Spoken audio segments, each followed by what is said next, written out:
All This right. meeting is being recorded. Welcome back to the podcast. We're going to welcome back Coach Coughlan, his second appearance. He's the defensive line coach at Laney Community College. Coach, nice to see you. We just had a whole 30-minute conversation, I think, before this. Well, it's like if we're not recording, I don't even want to talk. No, Yeah. I'm happy to be back. This is fun stuff. We're gearing up to go back on the 23rd at the college, so it's great to be thinking about football again. I've had the last about 4 weeks of my life. I've had either one or no jobs, so I'm rested and ready to come back. Usually during the season when I'm doing all the football stuff, I got 3 jobs. Right. Teaching at the high school and then doing the football stuff. And then I'm in the fitness center at the college a couple nights a week, which is a great gig, but it's still, it eats up the time. So I've been fixing crap around the house and trying to clean out my endless garage and do all the things that I can't do. But it's good to be back. And it's good to be back hanging out with you. I liked it. It was fun the first time, and talking football is always great.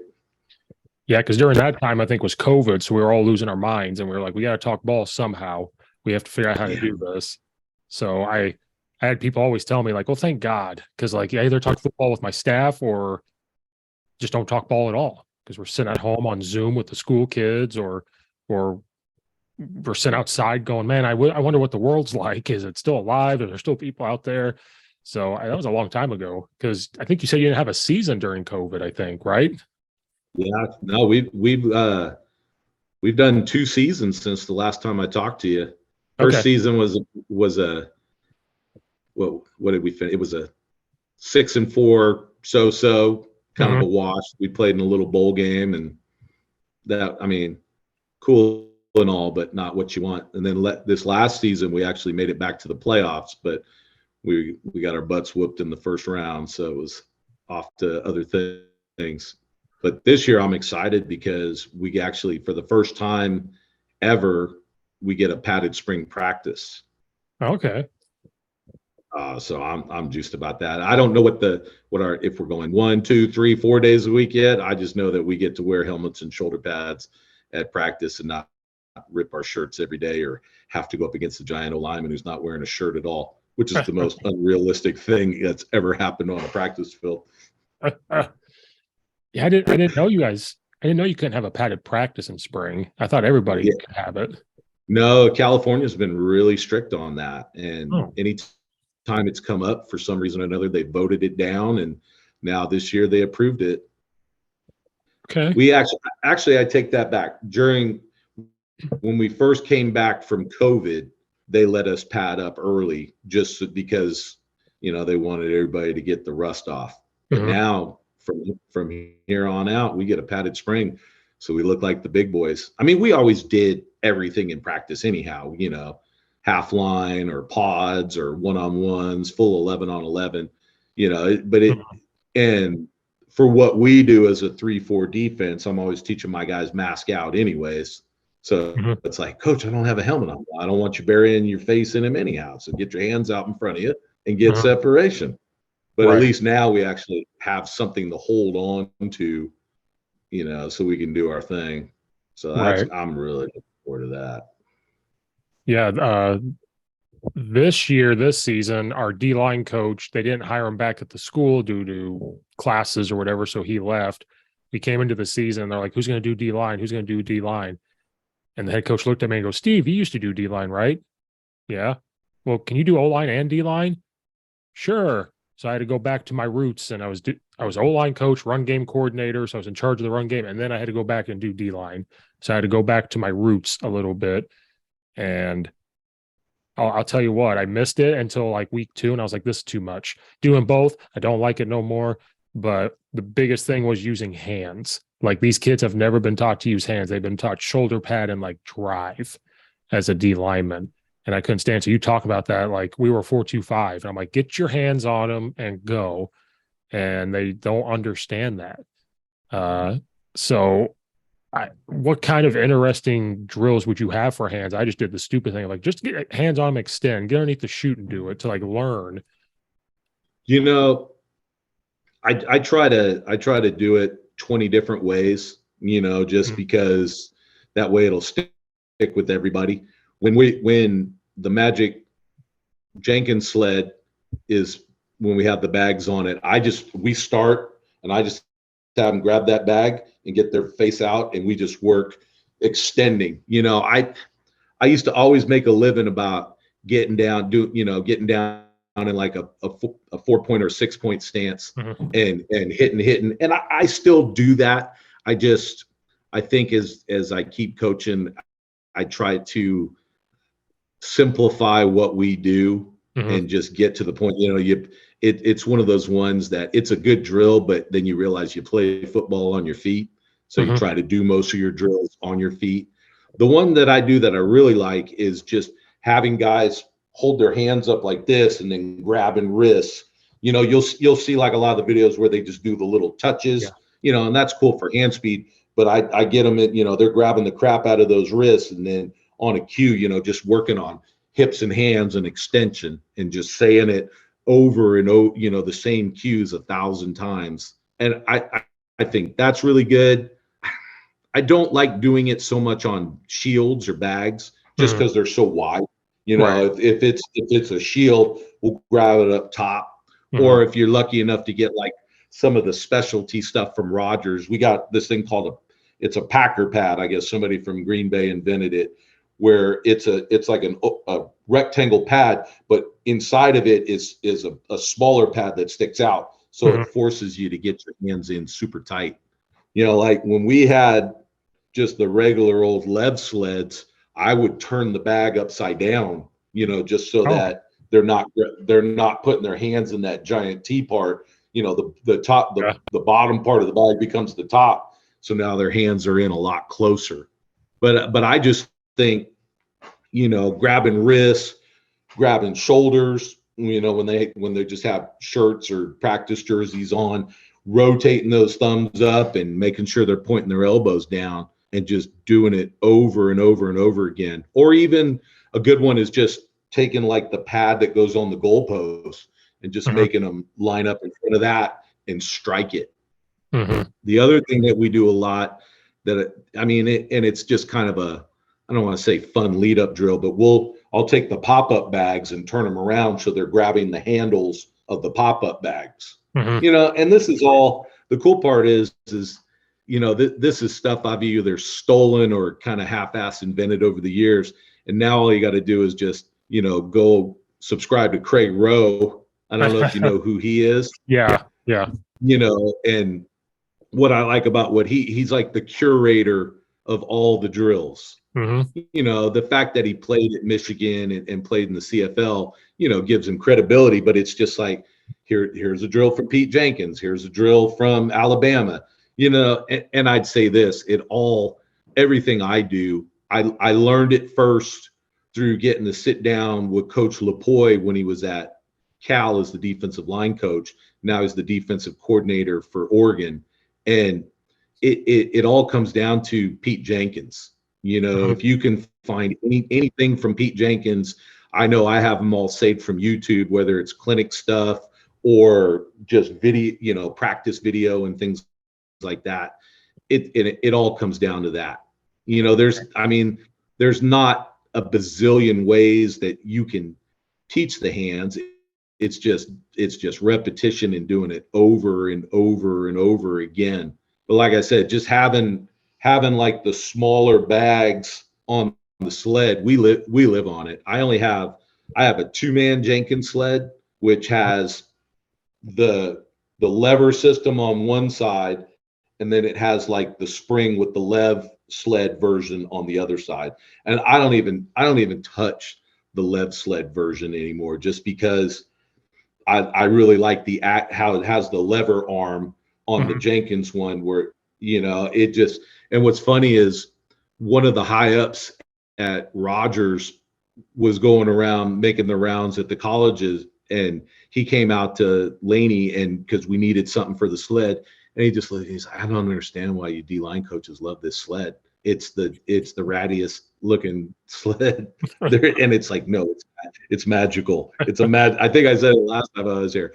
when they kept asking me, what's your wish list for D-line stuff? I said, we get this sled, we're going to win a state championship. Now, that's not the only reason we won a state championship, but I think it's one of the main ones, just because of how those bags, force you to get your hands in here.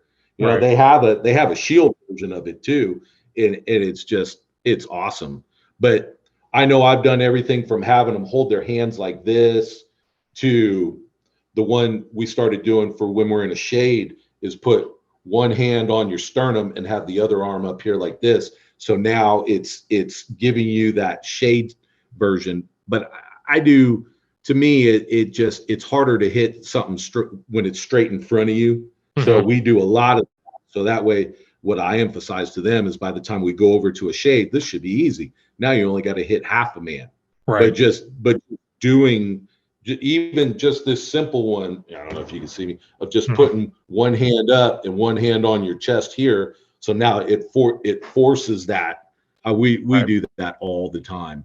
The only thing you got to watch out for is you always got to remind your guys, don't have your fist in front of your face, because as soon as a guy, I do a lot from just like a hanging 2-point stance. So that it's forced them to throw their hips. You get a guy who's got his hand up in front of his face, he's smacking himself in the nose, and then all of a sudden you got some hurt feelings. Right.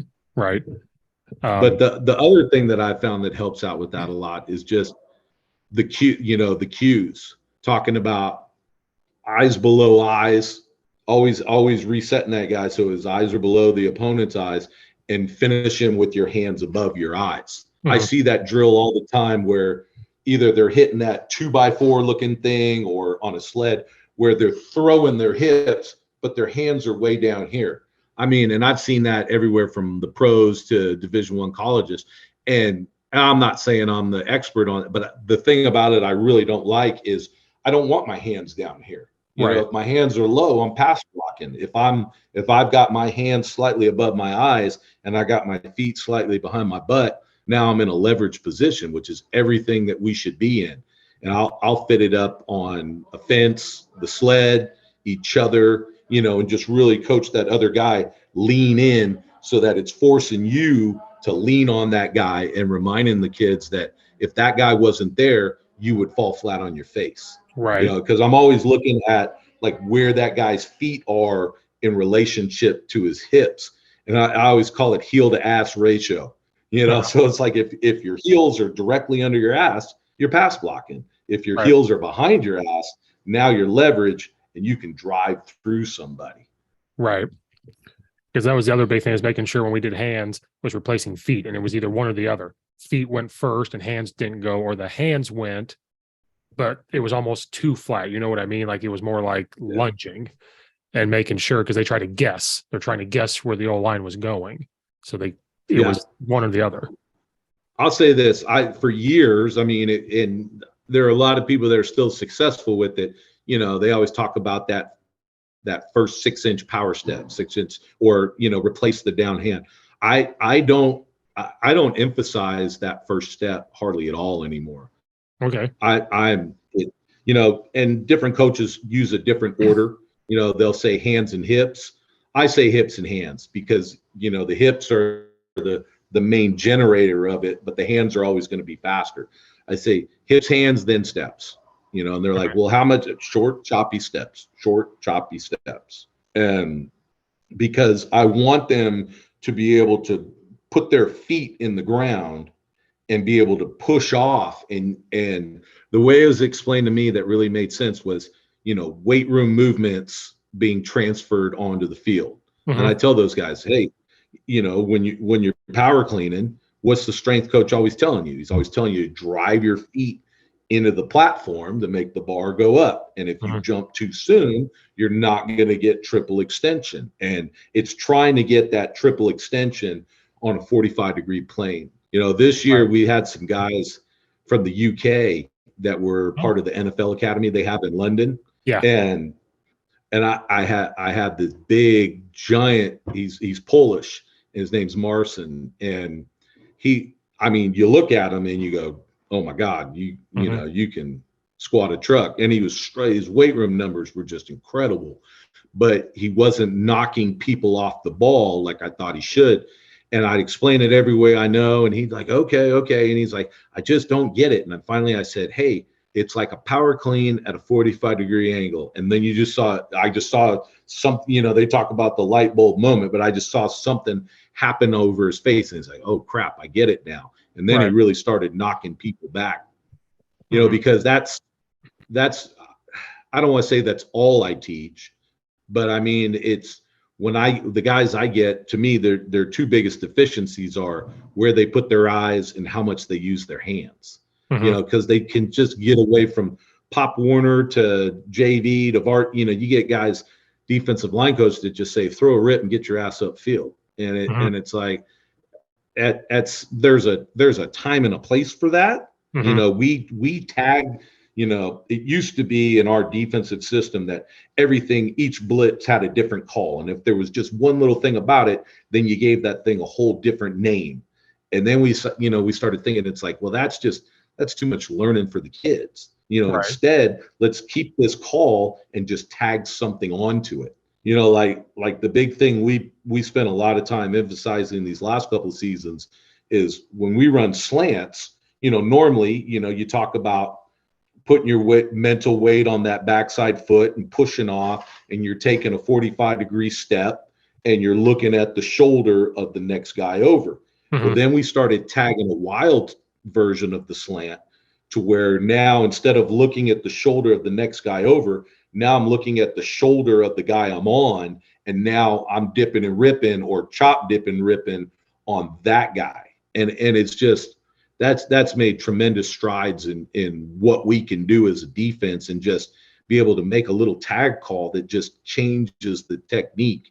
And now I've got a slant that's going to take me at a 45. And now I've got a slant that's going to take, and it's all about where I'm putting my eyes. And when we run the wild version, I tell them, it's like, look, I want you to penetrate to the heel line and then find the ball and redirect. And at first you get guys running 5 yards upfield going, hey, I did a good job, coach. I got super deep into the backfield. It's like, yeah, you ran 5 yards upfield while the play's coming underneath you right here. Right. But just giving them that other thing. It's like, okay, we're using our hands. Now kind of, I don't want to say the leash is off, but now you don't have to worry about that technique as much. And now you're just slipping that guy that you're on and getting to the heel line and keeping it real tight. We used to run other things where we'd actually angle, towards the next guy. And I think everything I try to do, I've taught wrong arming, spilling and pushing vertical. And I think, in each system, it all works. But even if I was going to be in a 4-3 system now, I would never, I'm telling my guys, no matter what we do, stay square to the line of scrimmage. Even like a 5 technique, if we get a low hat inside and we get a puller coming at it, I want him taking it on with the inside arm and shoulder and staying square to the line of scrimmage. We don't even really use, like a crash and scrape system anymore. We don't say, hey, the linebacker is going to make you right no matter what. It's like, no, that's your gap. That's his gap. Even though we're lining up with a hang-up technique, we're still using like a 2-gap technique of hips and hands towards the movement of the offensive lineman. But you still, there's a front door and a back door. And if he's coming hard, depending on what gap we're telling him in the system, if his gap's if it's the inside B gap for an end or a tackle, then we want to make sure that his hit, you cannot get beat inside. Right. Whereas if that guy goes outside, you can be a little slower to it and just make sure you keep your eyes on what's going on. And then sometimes we'll be in that same head up technique and call a wild slant. And now it's like, okay, I want you to really, I'm definitely more of an over guy than a rip. To me, I see a rip as in case of emergency, break glass and pull out rip move, unless you just naturally do it. If you're one of those guys that can just get under a guy and pop your hips and lift them and turn them, great. But one of the things that I've really held on to in my defensive line philosophy is, you're trying moves. If you're stuck, throw that rip, but lift him and turn him, and we get that with the wild stunt, where with everything else, it's hands, hands, and more hands. It's like sometimes now I have the opposite problem. I'm telling a guy we're running a wild, and he's sitting there punching at the line of scrimmage, and he's doing, you look at it, and you go, damn, that's pretty good technique, kid, but it's not what I want on this play. We're trying to, use more of a blitz mentality with what we're doing. And if you're preaching hands all the time, you're going to get, the kids are really trying, they're going to do that all the time. And then you have to kind of sell them on, okay, this is a different mode we're doing now. I'm real big on talking about modes. It's like we have our base mode, we have our stunt mode, we have our pass mode, and it's all different for where they're putting their feet and where they're aligning. Like in what we do with our 3-4 stuff is we're really backing off the ball now. And, it helps with offsides, but it also helps with the mentality of what you're doing in that 3-4, which is reading what the guy's doing in front of you and then attacking it. So we always say, read, attack, read, attack, read, attack. And then if we're in pass mode, now we're really squeezing up to, that's when we start talking to, that line that everybody knows, credit card, distance off the ball. Now we're really crowding the line of scrimmage, and now we're keying that ball. And as soon as that ball moves, now we get that long first step, get our hands up to be able to throw. Because I was starting to talk about it, and then I got another stuff. Like to me, if a kid just comes off the line and throws a rip, an offensive lineman's just going to clamp on that and just turn you and run you into the ground. And nowadays, I don't know about how they're calling it where you're at, but where we're at, an offensive lineman can throw a guy to the ground and then splash him and lay on him and, bury his helmet on, and they're not going to call it. That's one of my pet peeves is, you always see these highlights on social media of these camps, and you get a guy who's a pretty decent old lineman, but he'll just grab a guy and chuck him to the ground, and everybody's celebrating it like it was a pancake. It's like, no, that's a hole.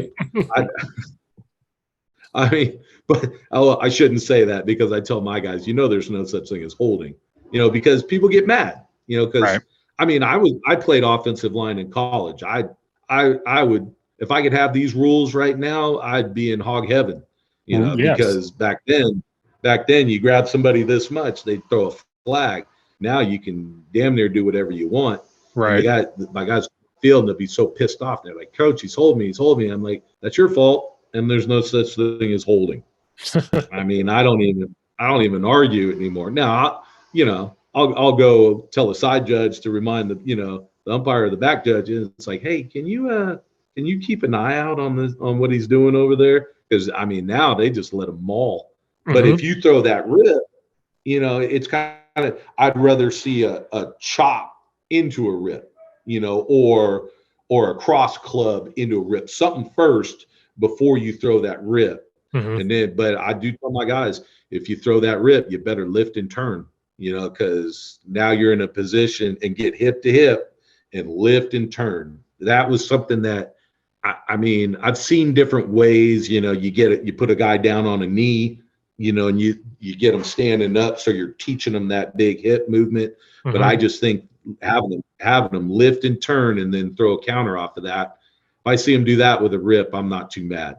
Other than that, I mean, and it's funny. It's like, Coach, I can't throw an over. I'm 5'10". It's like you could throw that over on anybody. Just don't call it a swim.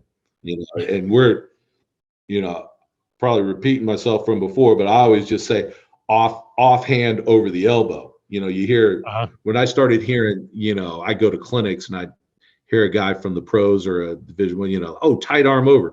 I'm like, oh, that's just a swim move. It's just a swim move. But it's like, just the different ways that you verbalize it, I think to me keys different things, and puts you in a different mode. Right. Because I mean, but for our D-line coach, he played Division III at Concordia, Chicago. And what he did was he called it a punch. Like you're here, it punches through is what he would say. Like punch through, and then you come through, now you're ripping back. If they try to hold you, the arm's coming back. Because that's what he played D-line in college. And he's like, that's what they did. Because he's like, he got here and what does everybody want to do? They watch NFL. Sometimes they do the swim move. And he'll look at me like, Coach Steve, what would you do? Because I played O-line. What would you do if someone did that? And I was like, right in the armpit, right in the rib, go. He goes, but what if you punched? You don't have this target. So I think it's maybe similar to what you're talking about, like right over the elbow to get through a little bit. I like it. I've taught that, and if I get a guy that can just drop that hand and be gone, Mm-hmm. I'm gonna let him do that. Let the athletic guys do that. More of the nose guard types, I'm gonna tell them to punch through. I used to make it was fun. I'd say, hey, that guy's got a parrot on his shoulder, and you got to knock that parrot out. He's talking smack to you. So guys, hey, punch the parrot, punch the parrot. It's just like stupid cues to get people doing what you want to. As long as they're doing it, it's like whatever cue you got should work. But I like the fact doing that punch. We would do. I learned a really good drill from Coach Lapoy where we would take the 2-man sled and we'd get them on the outside of the bag, and they'd have to wheel their hip and spin the sled in a circle on the first cue, and I'd really be on them about having their thumb up and their elbow down, and then on the second cue they would come off and punch their way through. Right. The only thing that happens sometimes is when they punch, they'll actually turn away from the blocker, and it's one of those things about to hip flip or not to hip flip. That was I had one of my guys off of the state championship team went on and played at the University of Idaho, and he came back and he started coaching with us the last couple seasons. And their D-line coach at Idaho played in the league, and I've always been pull slide, get that little shuffle step, and then we started having conversations and debates, and then some heated debates. It's just I think the conclusion would be different positions require you to do different things, and different body types and athletic abilities sometimes require you to do different things. But all things considered, if a guy's a great pass rusher and an athlete, I don't even teach that hip flip anymore. It's just about a step through, so it's more of like when you get guys that are saying, hey, just run that hoop, run that hoop, run that hoop. I even got to the point where I got away from the hoop for a while, and I'm like, well, I don't want the hoop because we're gonna flip our hips and we're gonna pull slide through that thing. And then we started working a little more of the run step through, almost like that karaoke step. And our sack numbers went up a lot, and I'm just like everybody else. I love learning. I'll watch any video. I watch the crap out of all that Craig Rose stuff. I watch the crap out of D-line vids. Anywhere I can find things. We're going to a big clinic in Reno in a few weeks. We're actually talking at this one. I'm excited. Ooh. But I'm not so quick to implement those things. I would come home as a younger coach. I'd come home from clinics. I would always take notes on file folders so I could just file my little notes away. And I got my lucky Sharpie pens, and everything's in all caps, and I'm getting made fun of by the other coaches because I have good penmanship. But I'm like, I'm taking these notes so that I could see things forever. But I wouldn't, half of the things I'd be taking notes on, I wouldn't implement, because you have to kind of, bring it in and embrace it before you start using it. And I was slow to want, I'm like, no, we got to clear the hips. We got to clear the hips, and then we'll step through. And then we'd go back and forth, and we're over there in the meeting room running moves against each other, and or desks or all that kind of crap. And then it made a lot more sense, where I think if you get hip flip, then when you punch yourself through, you're almost righting yourself. I do that a little bit more with noses, just because, they're just, especially in a 3-4 defense, you're head up on a center, you got some you got some work to do to get to an edge, where if you're just running to an edge, a lot of times they're going to open up here, and then all that offensive lineman has to do is just put his hand on the guy's hip and just run him out of town, Right. where it's like, it's hard, to get the guy to get that lean and get that step through. But that's, talk about cues. That's been the thing that I've been saying the most on pass rush. It's like, hey, it's not a win until you get that step through. You can get that separation. You could start to get depth, but if you've opened your hips and create that 1 yard distance from the guy, all he's got to do is drop step and then get right back on you. Mm-hmm. And I remind my guys, hey, you're costing yourself sacks. Yep. You just keep running your feet. I want your toes pointed at that quarterback. I want you running your feet and never stop throwing hand moves. But I'm definitely not teaching them that, because you watch some of those drills, where a guy he'll be running through the pop-ups, just weaving through pop-ups, and they'll throw that foot back, and, almost like they're trying to donkey kick somebody behind them. And it's just like, okay, that's a quick, violent move, but look at how much space you've just separated laterally from the offensive lineman, and you got no closer to where you're trying to get. Right. Where you get that step, and you just work on that quick step through with a quick hand movement on the inside, or a push or a club from the outside with something on the inside. I really like that. It's almost like, for years I taught shot put and discus, and some years it'd be like, oh, I love coaching discus, but shot put, we'll just keep it simple. Or then other years, oh, I love coaching shot put, and I'm going to come up with all these drills, and then discus, we'll keep it simple. It's kind of the same way between run and pass rush. I did another podcast before, and they're like, hey, coach, what do you want to talk about? I said, I want to talk about stopping the run. And the guy said, like, hey, you're not too many people say that. Everybody wants to talk about pass rush. And like, to me, it's that's like candy and dessert. You got to stop them on first down and second down, and then you have to earn your right to rush the passer on third down. And because of that, I kind of, you go back at the end of the season, you go, okay, what did I put all my time and effort into, and what do I need to put a little more time and effort into? And I mean, I'm never going to not coach stopping the run as passionately as I do, but it also said, okay, we need to up our time. If I had 30 minutes of Indy in a practice day, 20 of those are going to be on stopping the run, and 10 of those are going to be on stop and pass. But what I have tried to do is just cram as many drills and reps into that 10 minutes as possible, just to up the teaching and learning, and then try to look at things, because when you think pass rush, okay, you hit the pop-ups, you do this, you do that, and it's just like, all right, I want to start breaking this down even more, and start, talking about, okay, where's our weight, just simple things like rolling out of your stance, taking that long, replacing the down hand on the first step. Like I started using towels, using agility bags, just put their hand on the other side of the agility bag with their feet behind it, so that they have to take that long first step and get over the agility bag when we're doing get-offs.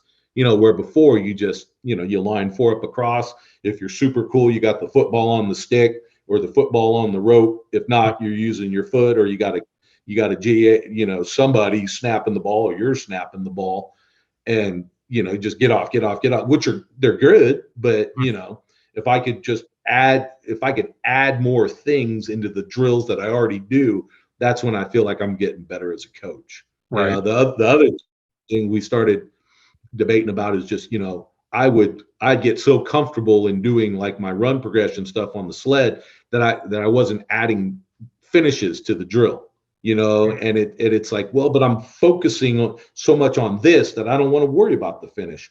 And the conclusions that we came to was, well, you still put all your attention on this, make them do the finish. Just I don't want to say don't worry, but, just don't emphasize where, as much on the thing. Where now we'll get on the sled and we'll work our lock peak shed. And then I got somebody else behind there with an agility bag, and then they'll start dragging that agility bag across. And now I got to shed off and I got a trail, and then I got to go gator roll, over on the agility bag and just keep adding finishes and building onto it. And I guess, I'd say more bells and whistles, but that almost sounds like I'm, trivializing it, but it's just put more things on there and stack more things on that drill. And then it's still what you're comfortable doing. It's just now you've got that little wrinkle that you're adding to things.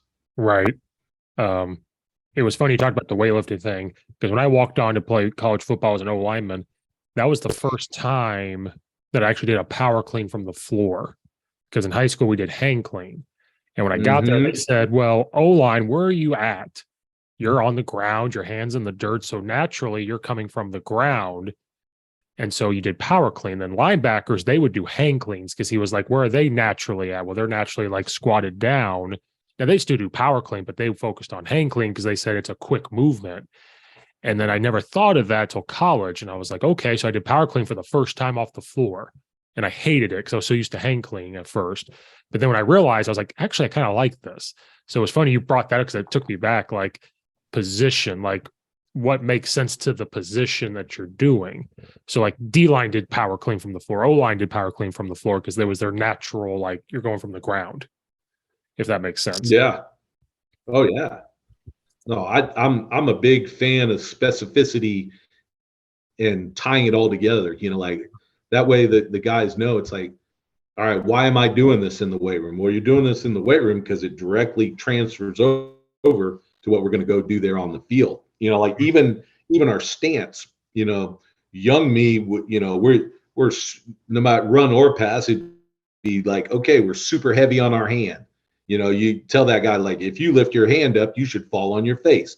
And then you've got guys, they're just pitching, they're way heavy on their toes and their heels are 4 inches off the ground. And it's just all that rolling out. And it's like, I still use some of those cues for pass rush, but like when it comes to our run stuff now, I'm teaching guys to almost have their feet completely like heels down on the ground.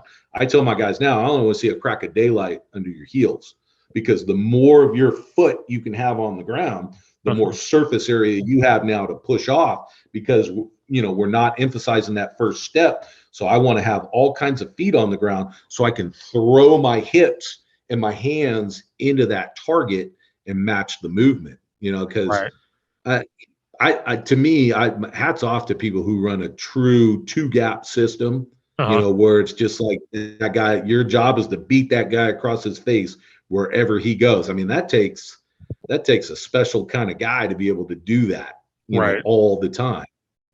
Because even with our 1-gap scheme with the 2-gap technique, we still get beat inside sometimes.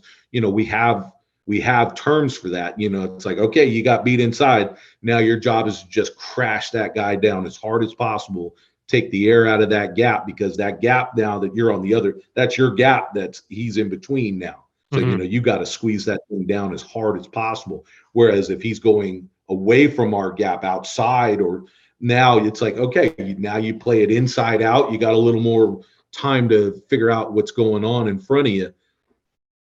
Right. But it's just, I think doing it with our feet flatter on the ground has made us a lot more successful, for sure. Yeah, that's the first time, because like I was told, get them in a sprinter stance so they're falling over like their toes. I never thought about like not quite an O-line stance, but like your feet. I never thought of that. It's all I've always known in a sprinter, like we're trying to go like right now.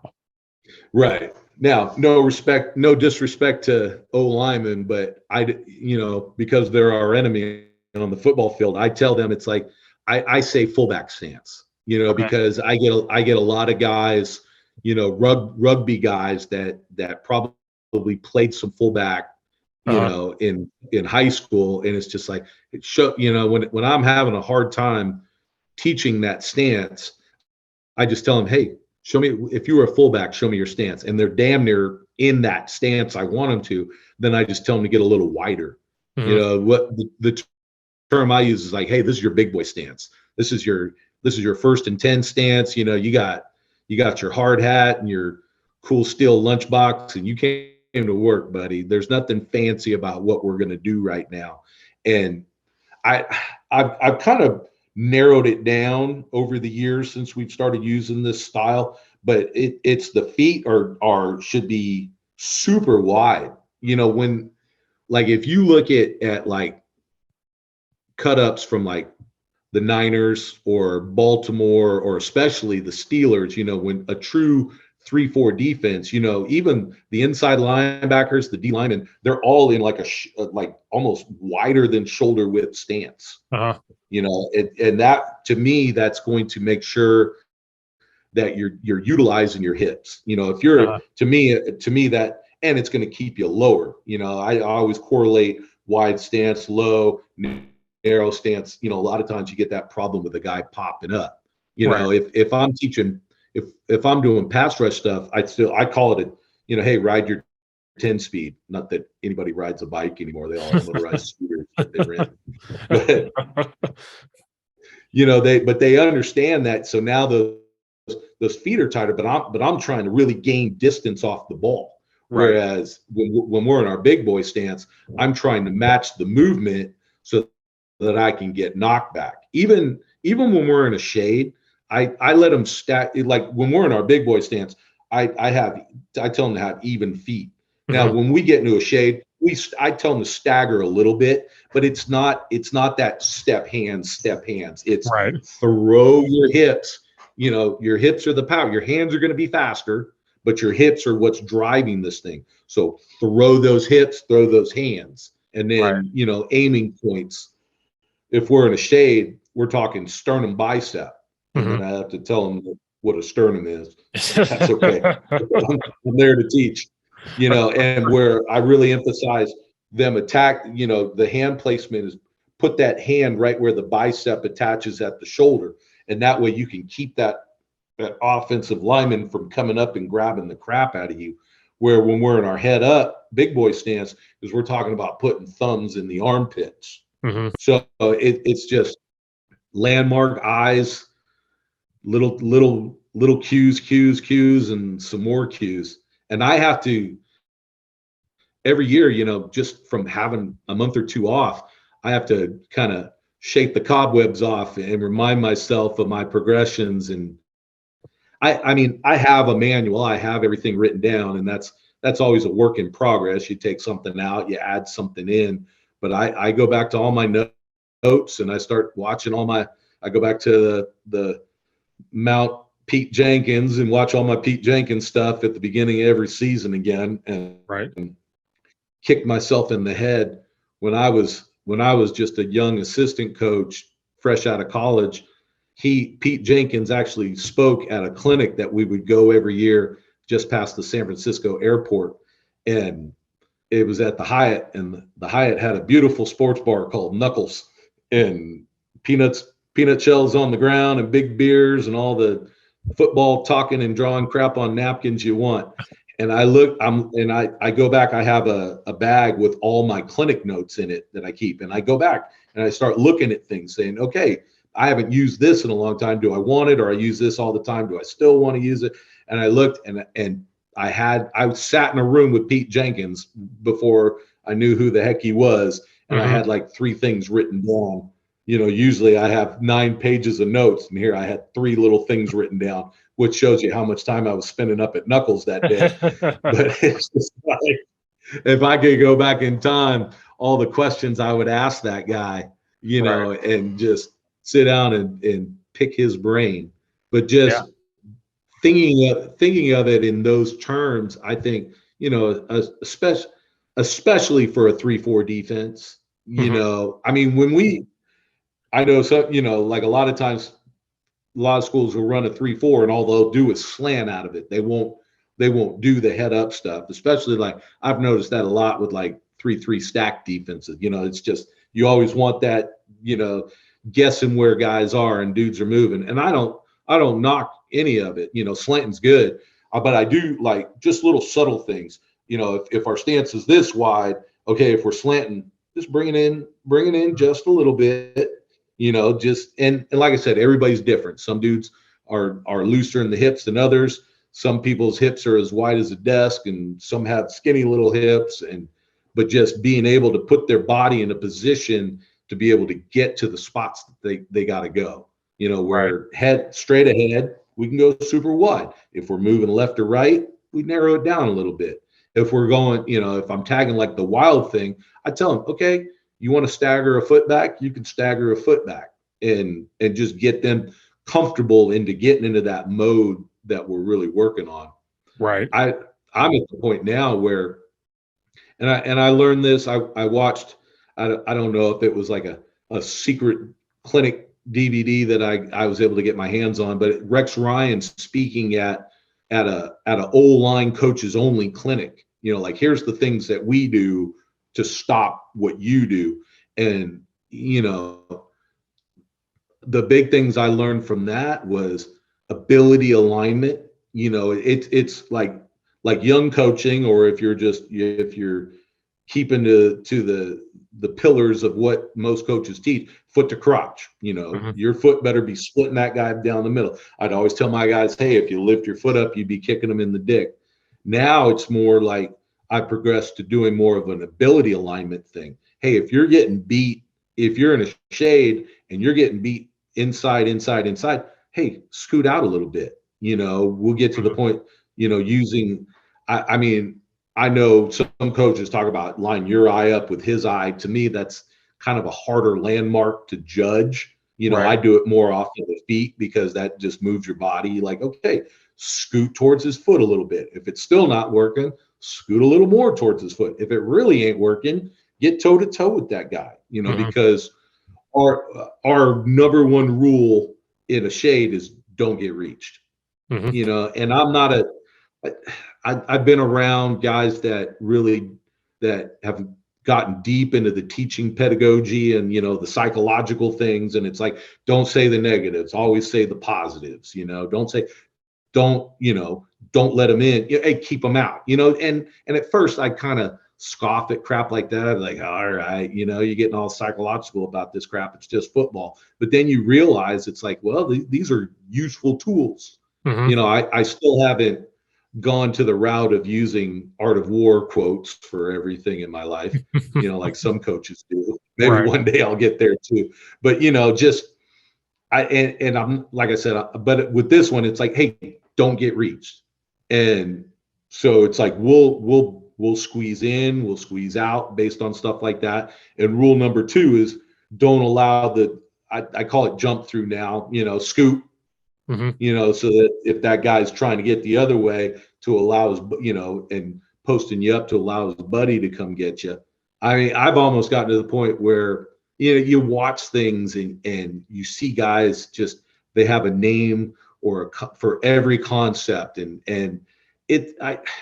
Now, granted, I get to work with my guys every day, all day. I don't have to worry about switching back and forth to each side of the ball, or wondering, hey, did we get enough offensive work today, or is this a defensive day? It's just D-line defense all the time. But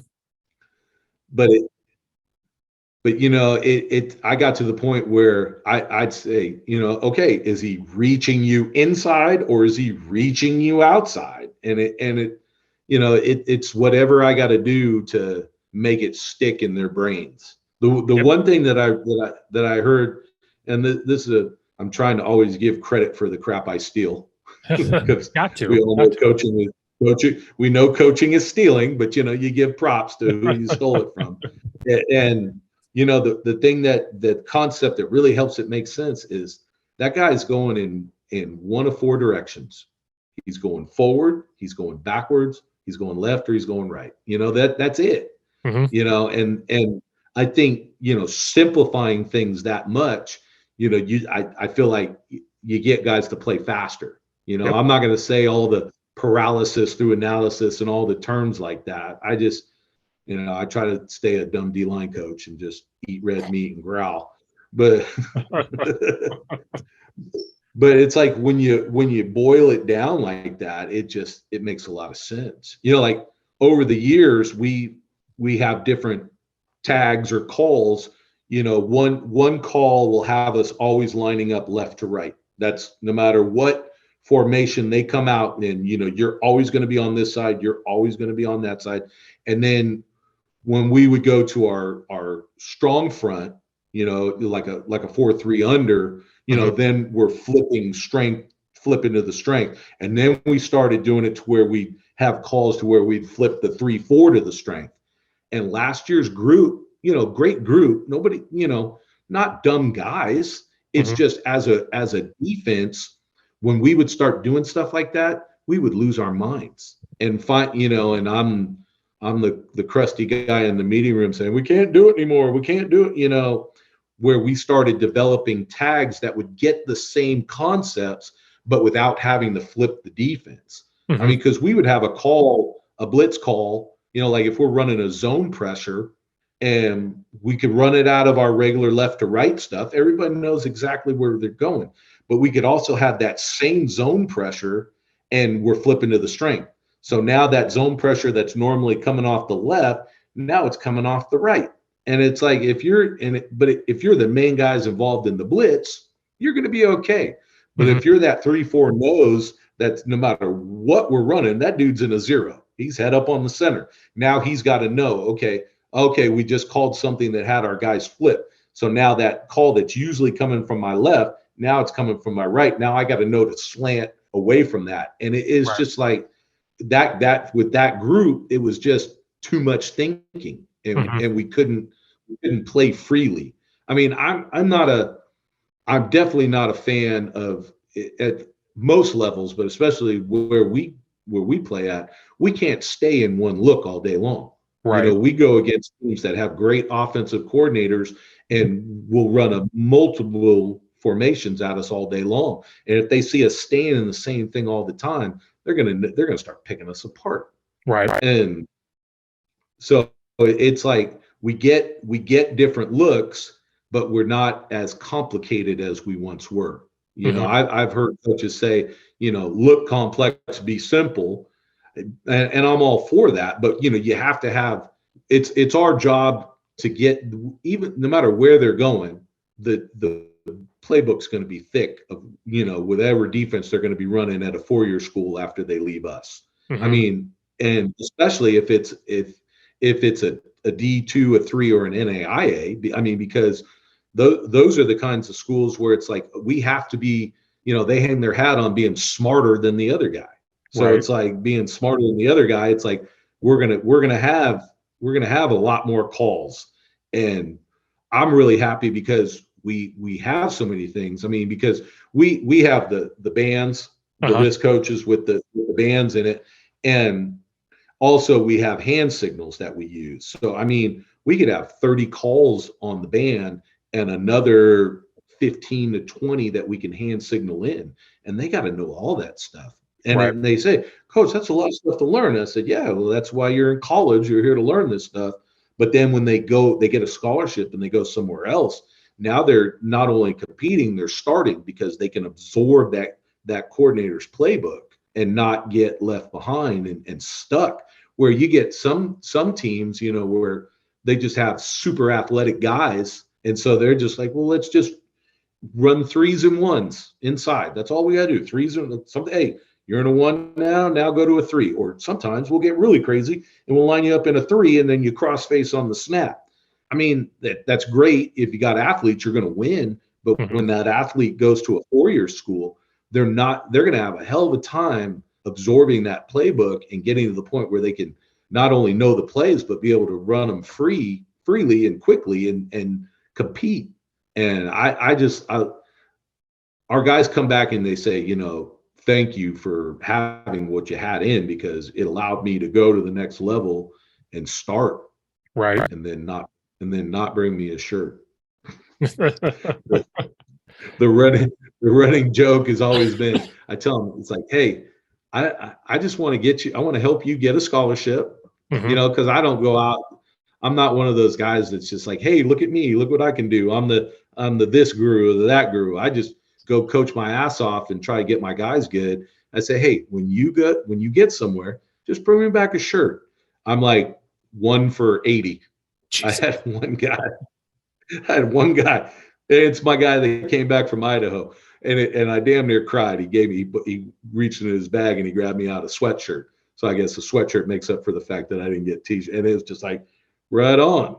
I won't name him Amir, but one of my guys is just wrapped up at Washington State, and it's like, and I'm not, I tell you once or twice, I joke about it, but then like once you leave, I'm not going to sit there and say, hey buddy, where's my shirt? Where's my, because that's just not my personality. And you got other stuff to think about. If you think about it, that's awesome. And he came back from school, and he had, he's got his Washington State backpack, he's got his Washington State gear on, this and that. I'm like, oh, you look good. And he sees me, and I'm sitting at the main desk in the athletic building. I'm sitting behind there, and he's like, hey, coach. And he starts to walk in. He's like, oh, wait a second. And he goes into his bag. And I'm like, is this the moment I've been waiting for? Is this what I want? And he goes in, but then he pulls out a mask, and he puts his mask on. And I'm just sitting there going, oh, shit. And then I was kind of mad at myself for being all butthurt about it. It's just like, hey, man, it's a shirt. Don't worry about it, dude. Now, when I saw his position coach at a showcase in Oakland, I ratted him out to the position coach. But what's funny is he's like, oh, the guys that go to the league, it's the same way, from Washington State. Just bring me back a jersey so that we can mount your jersey in the building. And now, all the guys from Laney that have gone pro, they're really good. There are some in Coach Beam's office, but right outside his office in the hallway upstairs, we've got jerseys of guys that have gone on to great things. Yep. Nashawn Wright, who's playing with the Cowboys right now, his jersey's sitting right there with a little note on it to Coach Beam and everybody at Laney. Thanks for the memories and getting me ready. And it's like every day our kids walk by and say that, the number one goal is to get your ass to a 4-year school and get your degree. But that's the ultimate goal right there. If you can take your butt and go play in the league, then you become part of a small group of people that have done big things. Yeah. I'm always about the gear. When you said that, I was like, where's the gear? I don't have guys playing college. We're like, where's the gear though? Like, that's what I want. I want all the gear so I can wear it all the time. That's funny. I think you told me that last time too. Right now, when it comes to our stuff, I'm a clothing hound. When all the Laney stuff, soon as something new comes out, it's like, hey, or if it was given out at a time I wasn't, like a couple nights a week, I got to leave like right after practice to go to the fitness center. And if I come back the next day and they got something I don't have, I go straight to my guy Kev. It's like, hey Kev, where are these new shirts I've been seeing, or these sweatshirts? And it's like, he's like, hey, I'm the same way. I'm like, coaching gear, where is it? Oh, what are we getting? Oh, well, give me that one, and then on top of that, can you give me that too? Right. And now I got to have 2 sets, just like anything in life. There's my in shape set of stuff, and then there's my not so in shape set of stuff. Yep. And I got, so it's almost like when I go, it's like, all right, give me a 2, give me a 3, give me a 2, give me a 3. I know this 3 is going to fit. I'm hoping this 2 fits. Except now everything we get is like a lot of stuff we get is like the golf fit or the slim fit. Yep. And it's just like, damn it, Nike, you're not thinking about me with all this slim fit crap. I blame the supply chain with that. I'm like, oh, you're just doing this because you can't get the other stuff. But yeah, everything's golf. One year we did when the NFL had the what was it, the HSPD program, where they, and if you worked that, you got a big old bag of gear. And they say, okay, what size you want? This and that. I was like, all right, well, give me this size, because I'm sure everything will fit if I get it this size. And obviously, sometimes a 3X that's made in China is not the same 3X you're going to get at the big and tall store. Nope. And it's like, it was like some kind of fleece vest, and I put it on, and it was just like, shit looked like I bought it at Build-A-Bear. And I was just like, oh, I can't wear this. It's like, damn it. I give that stuff away as quickly as I can. Find somebody, here, you want this? That kind of shit is never going to fit me. Yeah, that kind of happened to us. We went to a 7-on-7 that the Chicago Bears put on, like their program. So it's like just some schools. It's 7-on-7 competition and an O-line challenge too. So like it's 2 days. And then at the end of the second day, near the end, over the intercom, they're like, can all O linemen and D linemen come down to the end zone? So we go down the end zone and they've got horse troughs, like 6 of them, just full of Chicago Bears gear. And it was only for O line and D line, not the 7-on-7 guys. It was them. They're like, literally, the lady goes, dig in. And they just went at it. There was socks, shorts, shirts, whatever. But there was so much stuff left over that they said, they whispered, like, we can't take this back to the Chicago Bears. They want all this gone. And so they're like, coaches, grab stuff. And we were like, don't mind if we do. So we went over there and started grabbing stuff. And I did the same thing. You're grabbing bags. And some things I grabbed, I was like, okay, this is a 2X or a 3X. Like if it's a long sleeve, it's a 3X. I want it to be a little bigger. If it's 2 shirts, 2X. Some of that stuff though, with 2X was like skin tight. It's supposed to be like workout gear. And I was like, nope. It's like Play-Doh coming out. Like, oh, nope. I gave it to a player. I walk over. I was like, you guys got enough gear? Well, here, this don't fit me. And I started throwing it at him. Like, you don't need that. But it was just funny how like it's their sideline gear the Bears have and everything. And I'm like, this ain't a 3X. This is a 1 or a medium. It's not a 3. It's a medium. Oh, I was just talking to this with a guy I work with here. You know, I can't lie. I've grown accustomed to online shopping, but there's no worse feeling. You know, you order something online, it comes, and then you put it on. You're like, this doesn't fit. I gotta send this crap back. Yep. Although the last time I bought, I wear jeans about maybe once a year. To me, that's like a suit. If I wear jeans and a collared shirt, I'm like, look at me. I'm wearing a tux. And I bought a pair of jeans and they fit too big. And I was like, yeah. They fit too big. I'm gonna put this in the damn bag and send it back and get another one. It's like when it goes the other way, it's a good feeling. But then you get something that's like, oh damn it. Because we used to get a lot of stuff from the Raiders, you know, when they and they would be in like the big rolling bins. And then I feel like it just brings out like the American picker in me. You know, you're just going through the bin. Right. I was on the never ending quest. They had, you know, the Nike lifting shoes. They're like $200 shoes, you know, right. And then you have to, you know, young me would be, I'll get an expensive pair of Jordans or some of these, you know. Then you get a little older and you're supporting a family. You're like, oh no, I'm not spending all this money on this crap. Nope. And there was one shoe in the bin of the lifting shoes, and it was my size. But it wasn't. They weren't tied together to something else. I must have looked through about 300 pairs of shoes trying to find the mate to it. I'm like, come on, and it wasn't in there. It was sad. That's the worst. Because that happened with the Bears stuff. There was no socks left. There was no shorts left. There was like 5Xs or 4Xs. And I'm like, who's wearing this? Like, it was huge.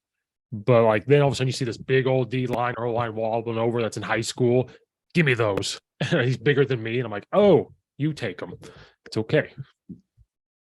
I know. A million years ago when I was coaching at my first high school, we had a kid that he was a giant boy, and we couldn't find anything for him. I had to call up Cal Berkeley and say, you know, I got a kid who is just giant.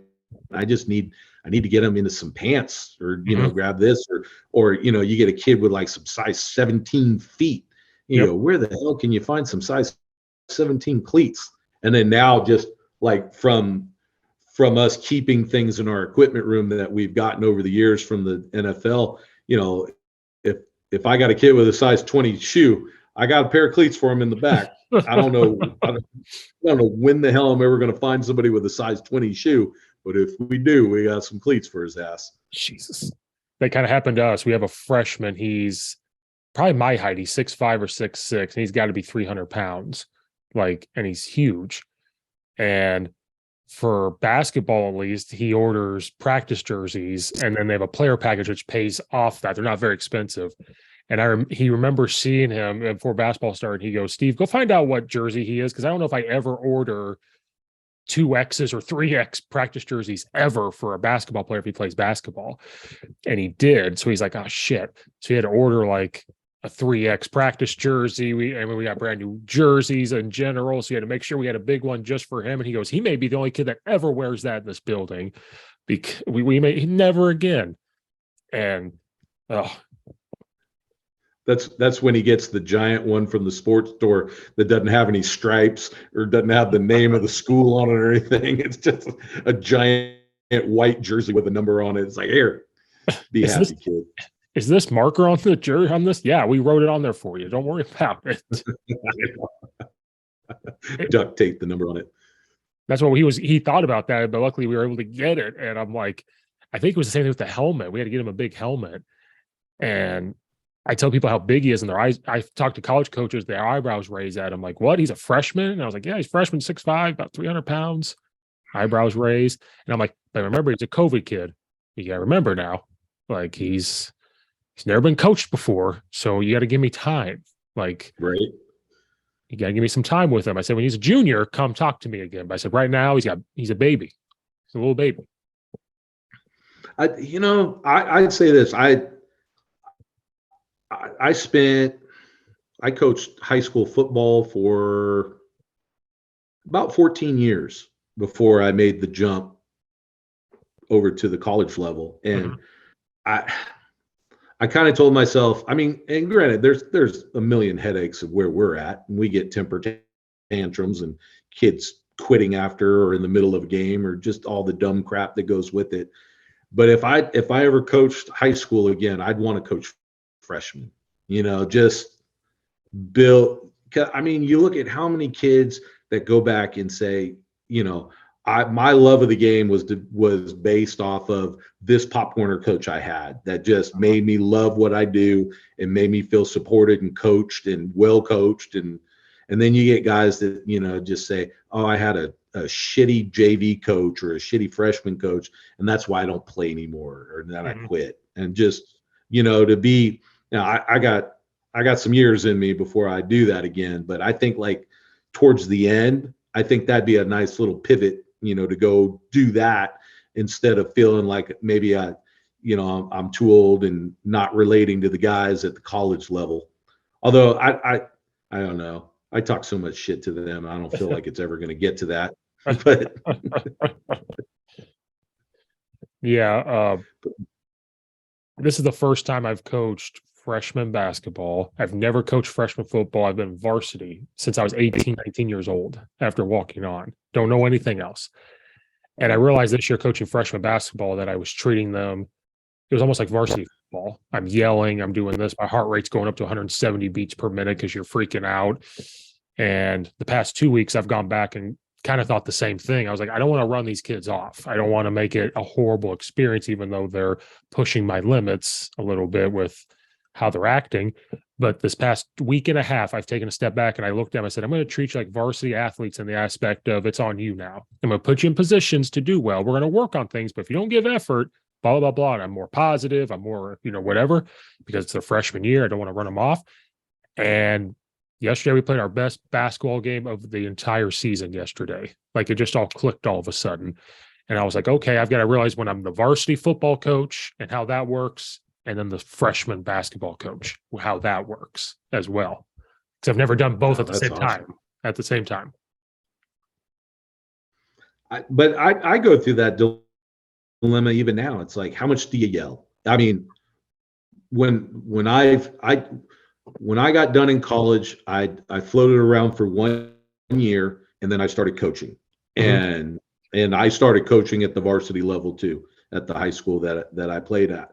And I think back, I mean, I don't think I ever belittle. I mean, you look back and you probably like, oh, I probably shouldn't have said that, or you might have hurt that dude's feelings or something like that. And now it's one of those ones. If it's a mental mistake or a technique error or something like that, I don't get pissed anymore. I'm there to teach.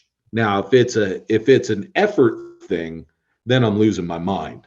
Right. And then you're standing next to me while somebody else gets a chance to do it. Right. It's just we've been lucky that what we emphasize on defense and the culture that I think we've created there, because we just finished year 11 at Laney. I've been there 11 seasons now, and the running joke this year was year 11, like something would happen that, oh, we're finally doing this. Well, fuck, year 11. We should be making strides in doing this by now.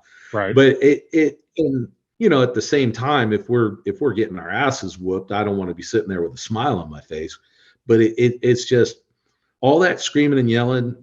I know it ain't good for me, and it's probably not good for them. But at the same time, you get on all levels. There's that clip that's running around right now that's Saban and I think Coach Smart, when they were at LSU, and a guy's coming off the sideline, and they're both just ripping that kid a new one. And the talking point is this working on kids today? Would you want your kid to be coached like that, or do you think it's effective? And you talk about COVID kids. Most of these kids are, every generation says it about the next one after them. They're very sensitive. And there's a lot of, they don't want to be embarrassed in front of their peers. And when you start doing, it's like if I'm doing or saying something that makes you turn off and not even think about the words I'm saying, much less go out there and try and do what we're trying to get you to do. It's like, I feel like I haven't done my job as a coach. But it's also, if they feel like no matter what they do, I'm just going to pat them on the head and tell them good job, then that's not right either. Right. It's just, it's finding that balance. I saw a video, and you wonder how much of it's like social media propaganda. And it was a guy talking about, it was a black police officer. So, and I mean, this one was real, talking about how he had his partner when he first got on the force was a white police officer, and it was predominantly a black neighborhood that they were in. And all these guys, these people in the neighborhood, are coming up and just talking to this cop and just saying, oh, having great relationships with them. And the young police officer is like, well, is this guy just letting everybody get away with everything? Is that why everybody loves him? And it's just like, he gave him the point. It's like, no matter, these people know we're here to do our job. And these people know there's a lot of crime. And these people know that somebody's probably going to go to jail tonight. But as long as you treat everyone with dignity and respect, then you're going to get more accomplished than you ever thought you would. And it's one of those ones where it's like, it clicked with me, because it's kind of not that I was trying to disrespect people as a younger coach, but I think, when you're passionate and all you're thinking about is results, I think sometimes you can overlook the people that you're trying to coach, and you're not treating them with dignity and respect. And when you learn to do that, when you build that relationship, I mean, and once again, this was all the stuff when I was a young teacher, like, yeah, whatever I say they do. That's how it's supposed to work. I'm the role model. I'm the authority figure. And it was easy for me to think like that, because as a player, I didn't have much of a father figure growing up. So it's like those coaches became my father figures, and hey, you tell me to do something, I'm going to do it the best I can do. Right. And I think I finally, maybe 2 days ago, learned to get thick skin, but no, it's been a little longer than that. But I see it. My son's 17 now, and I see it in him. It's like, oh, you don't like being criticized, and you don't like being told you're wrong about something, and I was the same way, but you take it from those guys, and because you love and respect, you want their approval. And a lot of players these days, they're not so much worried about their coach's approval. They just want a flash, and they want a scholarship, and they want to go, be able to show everybody their highlights. And where I work really hard to really develop relationships with my guys, so that they know it's like, hey, if I'm yelling about something, it must be really important, and I really mean it. Right. I mean, my probably most of my blood pressure goes up these days in my meeting room. We'll go just have our defensive line meetings, and my guys are just idiots. And it's sometimes they can't stop joking or telling each other to fuck off, or hey, give me that candy, or give me your water, let me get some of your, and I'll be real easy for, hey guys, let's dial in, let's go. And I try not to use what the term of the year, lock it, everybody says lock in, lock in, lock in, lock in. I'm like, I get it, but at the same time, like when something becomes a catchphrase, everybody says it without kind of understanding what it actually means. And then on about the fourth or fifth time, I'm just yelling at everybody, shut the fuck up, so we can get to what we're learning here. And because sometimes I'll only get 15, 20 minutes before we, between the all defensive meeting and then when we got to be out on the field. So it's like we got a few things we got to watch here on film, a couple things from our practice, and then some things for our upcoming opponent. We don't got a lot of time for this. Right. But I do find that, talking to them more than yelling at them makes me enjoy the experience more. So, which I think comes back around to having them enjoy the experience more. But I also remind them, I say, this is the last happy stop on your tour, because when you go to a 4-year school where that coach's job, where that coach's wife goes to work, or in her circle of friends, where that coach's kids go to school, is all determined on your guys' performance as a group and as a team.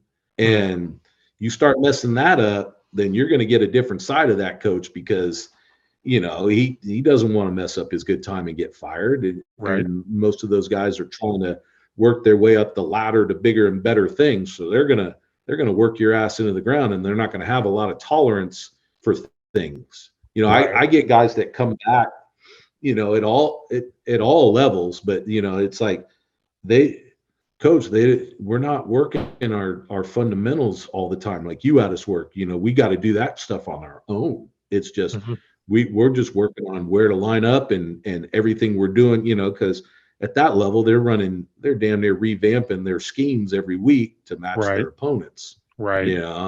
And that amount of, you don't get a lot of time to hit the sled or put your hand, I do a lot of stuff from a fit. I'm a big believer in that. I think that's one of the things that I got from the shot put and disc stuff, is like start from the end of the movement and work your way backwards. I'm a huge believer in that. Plus, I think too, talk about changes in styles in the beginning. I'm trying to beat the hell out of them as much as I can in our 10-minute individual time or 5-minute individual time. And now I think about mileage, as my body starts breaking down at my age, it's like, if I wouldn't have done this so much, I'd probably have a little more mileage on my shoulders or my knees or whatever. And so fit, keeping the contact kind of low, and one of the other things I started doing, just listening to Joe Rogan talk about Thai boxers, where they're not full on sparring all the time. They're play fighting, they're touching, you're still working your technique, but you're getting your touches in. And I started to try to implement that a little bit into my individual time, where we're not just smacking the crap out of each other.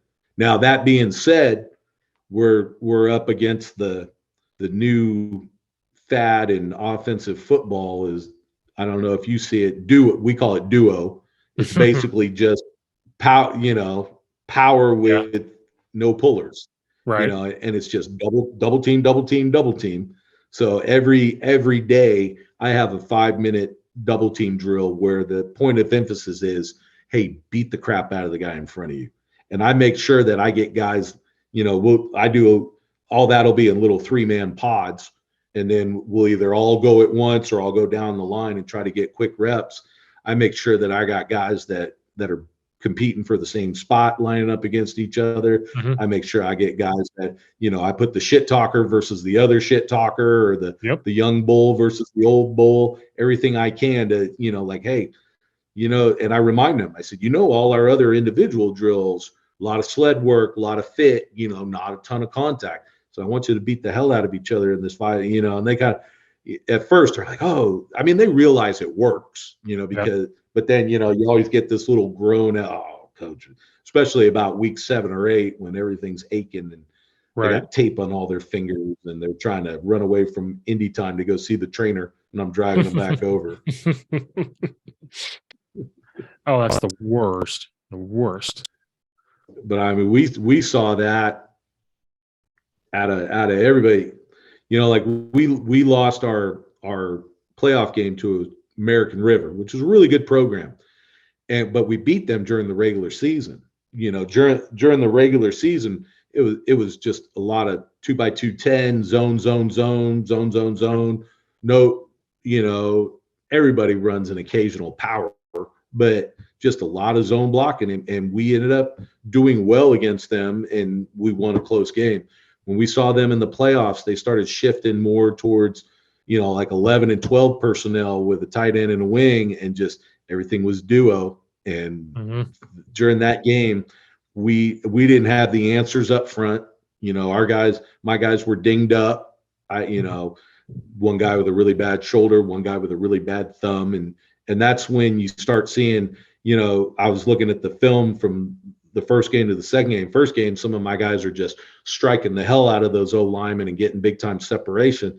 And then you start seeing when they're all nicked up and hurting, you see their hands down low and they're leaning into stuff with their shoulders. And it's like, I mean, and our standards have gone up over the years. Before, if one of my, I'd say, hey, I'm trading in a hostage situation, I'm going to trade one of you for 2 of them O linemen.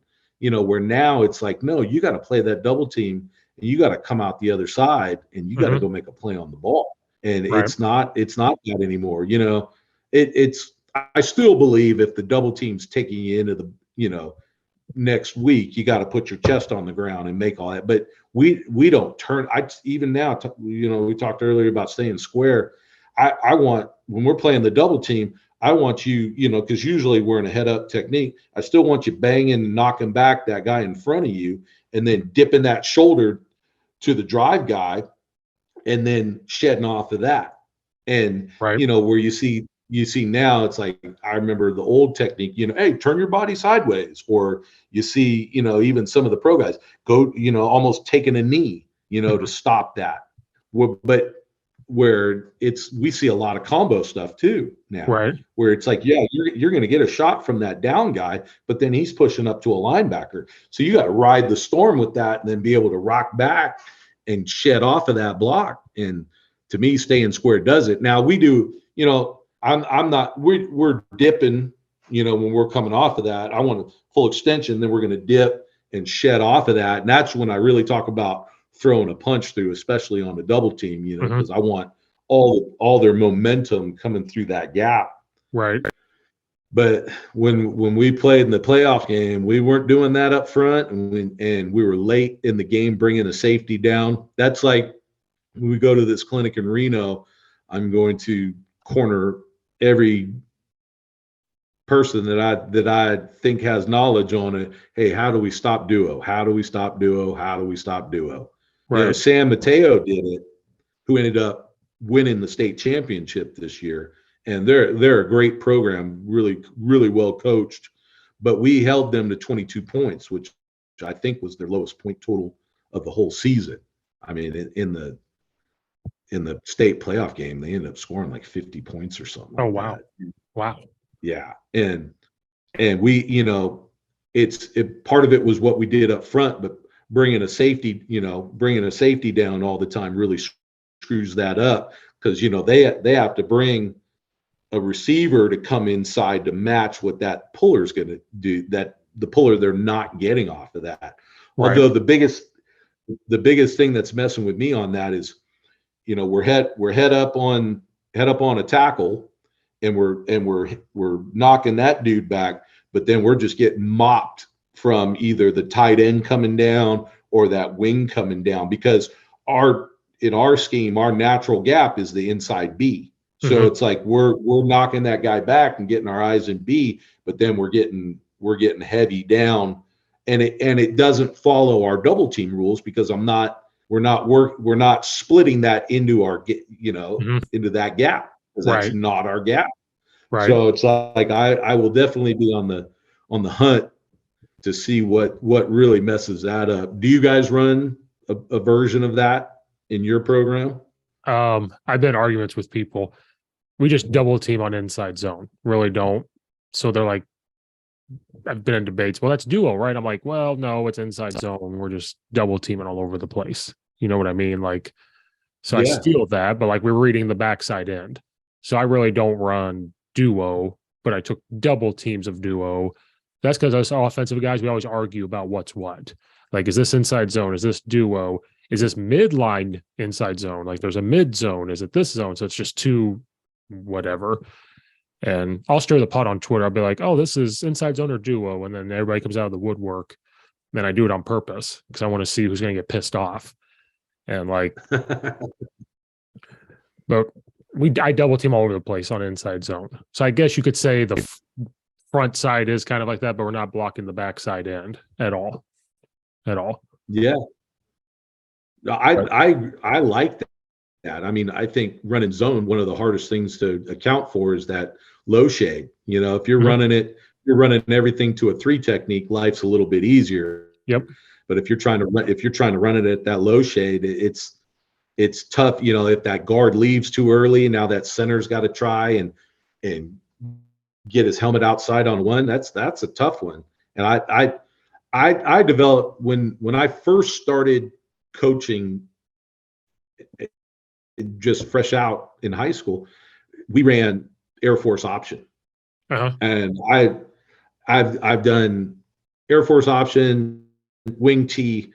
I hate to admit it in public, but we ran veer for a few years. I know some people would stab me for saying anything bad about the Houston split back veer, but that was one of the most boring offense that I've ever been a part of and coached, where at least like with the old Air Force stuff, you know, you got double wing, you got 3-step motion. He can keep it going. He could yo-yo back. You've got all your mid, inside, outside handoffs, QB follow, run a toss, run a sweep.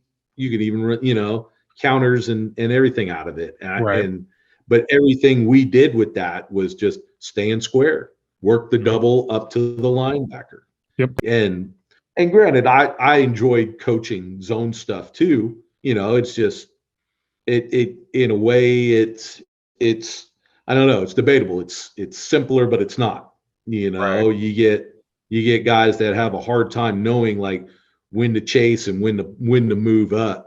Whereas I think it's smart doing it with the double teams. Well, then then the footwork. Then it's figuring out how to get them to where is, a coach. I always talk to Coach Rudolph. He's the O-line coach at Ohio University, and that's who I talk to sometimes for this. Is it a scooch technique? So it's like kind of looks like a skip pull, but it's not, where they're scooching over, sucking the air out to make sure they're going forward. And then it's terminology, and you're trying to do that. And then at some point you get frustrated. You go, well, I don't care about your footwork no more. As long as you get your ass there, it's fine. Like, who cares? And then, how do you overtake this double team? And like you said, do they leave too early? Are they doing this? And then off of that play, then we do what I call ISO, where now we're blocking the end, but we're inserting a wing underneath into the backer. So now it's the same blocking scheme, but now we're inserting a guy. So now we're going to see if that linebacker chases the wing. Can we do something else? But then how do people stop that? Well, they go 4 eyes. And then how do you combat 4 eyes? You read them or you trap them in an offensive world. Like, that's how we'll handle that. Usually when we go in 4 eyes, we do that to stop the zone. And then like in our world, we see a lot of teams that, now granted, everybody's kind of, the fads. It's so funny. You watch film and you see like the week after they played something that beat them up, they're running that same thing. Yep. Where we're always talking about, okay, we would see a lot of power, counter. We played a team where every single year or every single game of that year, the quarterback, they'd run power read and it was a give every single time. And they played us and they pulled it twice for huge gains that helped them win the game. You know, it's like you tell your guys, it's like, hey, stay home, surf the backside, and don't go flying upfield. Don't go chasing that crap, because you can always pull it. And, you know, just that one time the guy goes chasing and it's a pull and it takes care of business. It's like, God damn it. Mm-hmm. But offense is going back to what it used to do. Like, it's all been zone and wide zone, but now you're seeing more tight end, more wing, more buck sweeps coming back and all that stuff, because defensive guys got real smart. So now offense goes, well, how do we combat this? Well, they're going 4 eyes. Well, let's do pin and pull or buck sweep. Let's do this to combat all of that. It's that I would say what's old is new. Yep. You know, just you see that's, I don't know. It's one of those ones, like the kid, like nowadays the kids are wearing shorts that are really, really short. And they're like, Coach, when are you going to get some short shorts? I'm like, I lived that dream in the 70s. I don't have to wear short shorts ever again in life. You see it come all the way full circle. It's basketball. I will say this, like, oh yeah. I mean, where before I tell all our guys, hey, 15 years ago, you get beat up for wearing those shorts on the basketball court. That is, though. We got brand new uniforms, and the kids go, well, did we get to pick them? And I said, oh, hell no, because we paid for them. And they're like, well, are they short enough? And I said, what do you mean, are they short enough? Well, we want the shorter shorts. And I looked at them, and I'm like, why? And then I realized, oh, you're rolling them up to make them shorter. Why? Why? Do you not know the Fab Five? Go watch the Fab Five. Like, they didn't have that. No, they're going back to the Magic Johnson days. Like, we like these ones. Jesus. I remember when I was head high school coach, I'd buy the Spirit packs. You know, it went from, okay, I got 9-inch inseam shorts. Now I'm getting 10-inch inseam shorts. Now we got 11-inch. You know, it's like if a kid's kneecaps was showing, it was all trouble. Like, yes. Coach, I can't wear these shorts. People can see my kneecaps. Now it's like they're not happy unless the bottom of their nutsack's hanging out of the shorts. It is. And I get annoyed. I'm like, why are you rolling it up? Well, the jersey comes untucked. And they keep getting mad because the ref's stopping it. I'm like, it's coming untucked because your shorts are rolled up. That's why. Well, but it's too long. And now too long is like right above their kneecap. And I'm like, that's perfect. What are you talking about? They're like, no, it's not short enough. And then I'm like, okay. And then the high socks are making that comeback along with that look, and the sleeve and the armband. It's all making its way back. Just like everything, like you said, football's coming back, then basketball's coming back that look. And we're like, are you serious?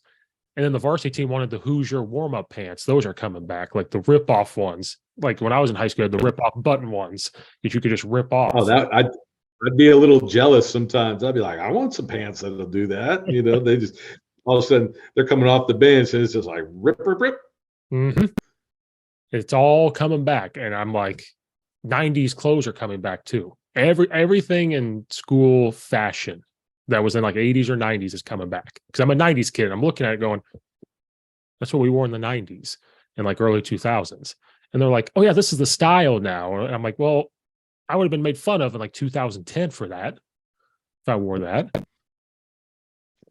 I know it. It's like, even buying, we've kind of gotten away from it, and just, we still buy some PE clothes, but it's more like, hey, just wear a black shirt, do the, you know, make life easy on you guys. Right. You know, once the laws came down, you found that you can't force them to buy the stuff.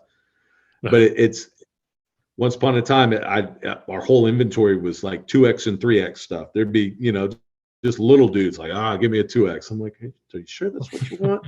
Now it's like everything's small and medium. Yeah, because we have another basketball kid. He's probably 6'3" or so, but he's not like a big kid. He's just tall, and he's kind of got muscle. So we're handing out jerseys. I'm like, oh, you want a large? I'm thinking like a large or something. Can I get a medium? Why? Well, I want it tight. I want my jersey tight. Why? Oh, can I get small shorts too? And I go, you better squat more or leg press more, because that's not no. So I remember throwing him a large of everything. Like, you better go learn how to fit into that. I always make fun of my kids in weight training class. I said, don't worry, you'll still be able to wear that medium shirt. You'll just fill out the arms a little more. Yeah, my Because rip. they say it's like, Coach, I don't want to get too big. I don't want to get too big. I'm like, don't worry, you won't.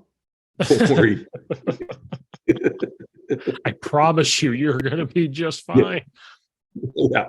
You're gonna live till you're blue in the face. It's gonna take you a few years, but If that's funny. if you're lucky, you'll get a large, but you'll never get in that extra large ever. But no, that's funny because you're talking about football and like even we're going like, can we go to 11 personnel, 12 personnel? And then I thought about it and I go, it's making a comeback. You're seeing option, you're seeing that, and like I have to research a new offense, like gun tee stuff. Like we're really going back and looking at this, like because everybody in our conference, I had the 6 or 7 teams, they all run a 3-3 stack. Everybody runs it. So now it's like, well, they do that because you're a spread team. They're trying to combat everything and they're trying to keep, on your toes and all that stuff. Well, then we better learn how to run power and buck sweep so we can go around and like attack things. Yeah. So that's the only thing we can do because we're not a great big team either. So we're like, how do we combat this? So now that's my job as run game. Like, we add all this? Can we and I go, Coach, are you trying to get me to run the wing tee, which I hate? I hate the wing tee. And he goes, maybe. And I go, can we do it from pistol though? Because I'm not. I will say this. We went from when I first took over as head coach, we were a spread team, but I had a small staff, and I wasn't a quarterback guru. And you really have to. You got to have some athletes, and you got to be able to protect it up front. Because we never did like the air raid stuff, where you're just deep setting the offensive lineman and almost treating it like a punt formation and just keeping everything in front. We would have, we did a lot of man slide stuff and calling out the mic and when I adopted, I bought all the books, the Dennis Crehan stuff, and I didn't get a wing tee tattoo. We didn't put the Wolverine stickers on our helmets or nothing like that.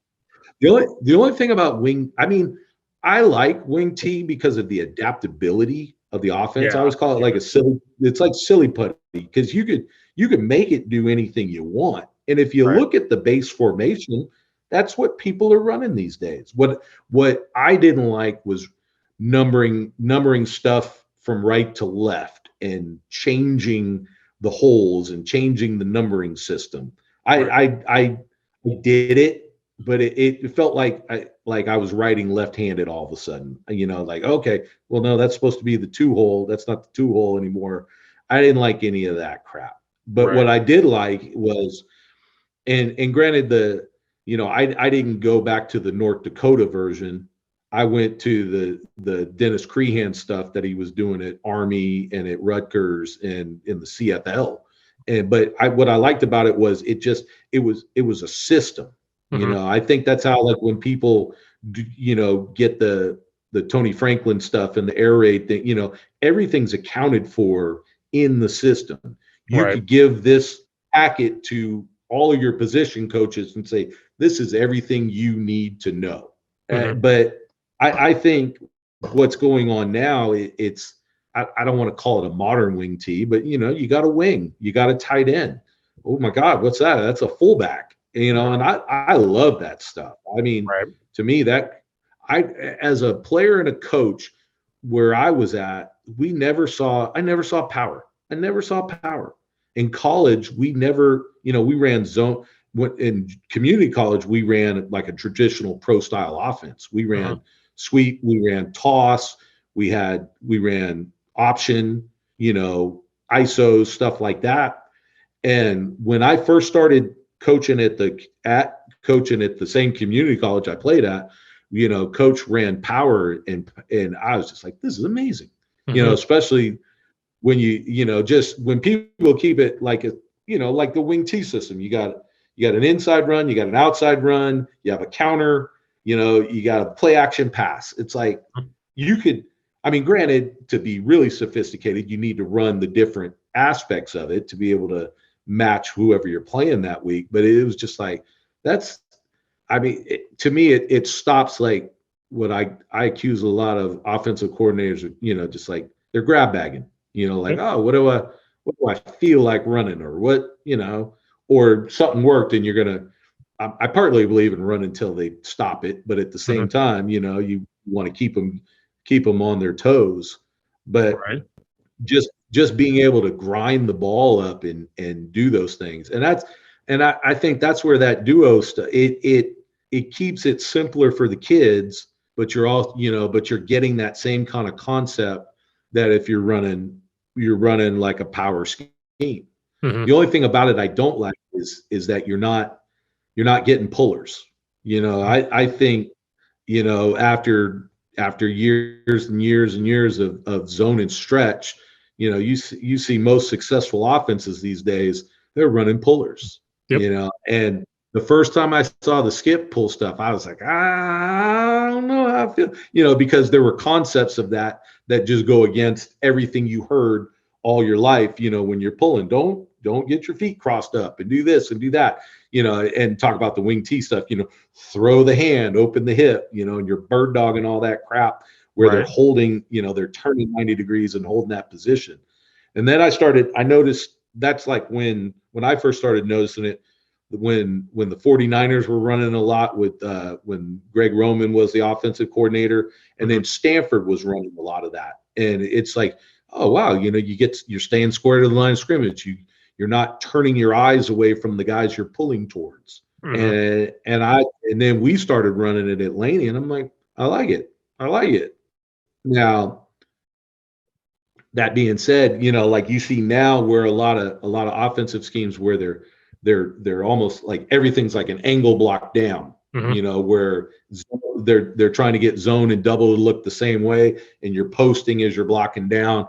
Part of me, the ex-offensive lineman, is like, well, we're not staying square to the line of scrimmage. We got to stay square to the line of scrimmage.